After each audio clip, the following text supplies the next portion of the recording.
છોટાઉદેપુરના ગોજારિયા ગામની કન્યા વિદ્યાલય અને મોડેલ સ્કૂલ અહીં ક્વાંટ તાલુકા પંચાયતના કારોબારી અધ્યક્ષ પિન્ટુ રાઠવાએ ઓચિંતી મુલાકાત લીધી।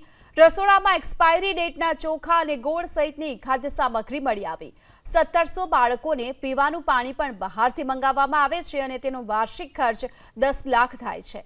પીવાના પાણી માટેના જે વોટર કુલર રાખવામાં આવ્યા છે બંધ હાલતમાં છે અને એટલું જ નહીં, આ રસોડામાં કોમર્શિયલ સિલિન્ડરને બદલે ઘરેલું સિલિન્ડરનો ઉપયોગ થતો હતો। આ સમગ્ર મામલે ભાજપ નેતાએ કોન્ટ્રાક્ટર અને અધિકારીઓને બોલાવ્યા, ખખડાવ્યા। ખુદ સુપરવાઇઝરે કબૂલ કર્યું છે કે ભોજનનો સામાન એક્સપાયર થઈ ચૂકેલો છે। યુવરાજ કેટરિંગના સંચાલકોએ પણ સ્વીકાર્યું કે એક્સપાયરી ડેટવાળું આ સામાન રસોડામાં છે। યુવરાજ કેટરિંગને દર વર્ષે 16 કરોડનો કોન્ટ્રાક્ટ વગર ટેન્ડરે અપાયાનો પણ આરોપ લાગ્યો છે। ગોજારિયા કેમ્પસમાં આવ્યા અને ત્યાં સ્કૂલ 5 ચાલે છે અલગ અલગ વિભાગની। ગયા વર્ષે પણ એક્સપાયરીવાળો માલ હતો, જે વસ્તુ જે છોકરાઓ ખાય છે એ બધું એક્સપાયરીવાળું હતું અને તારે પણ અમે વિભાગને સૂચના કરેલી કે આવું વસ્તુ મળે છે તો અમે એ વિભાગે એવું જણાવ્યું કે અમે તાત્કાલિક બદલાવી દઈશું।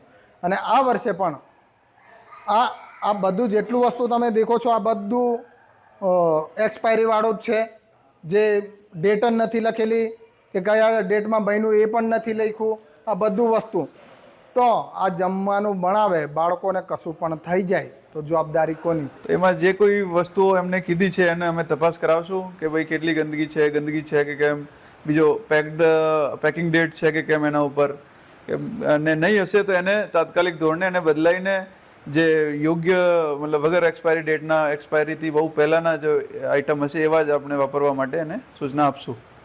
આ એજન્સીનો હાઈકોર્ટનો સ્ટે છે એટલે ટેન્ડર અમે નથી કરી શકતા નવો, તો એટલા માટે વૈકલ્પિક વ્યવસ્થાના ધોરણે ને લોકલ મેનેજમેન્ટ કમિટીમાં ઠરાવ કરાવીને જો આજુબાજુના જિલ્લામાં જે એજન્સી કામ કરતી હતી એને અમે વૈકલ્પિક વ્યવસ્થાને ધોરણે રાખી છે, કેમ કે અમે આદિવાસી જો આપણા વિસ્તારના બાળકો છે એમને વગર જમવાના નહીં છોડી શકતા, તો જમવાનો પૂરો પાડવાનો હોય છે, તો જેના લીધે અમે વૈકલ્પિક વ્યવસ્થાના ધોરણે અમને રાખી છે।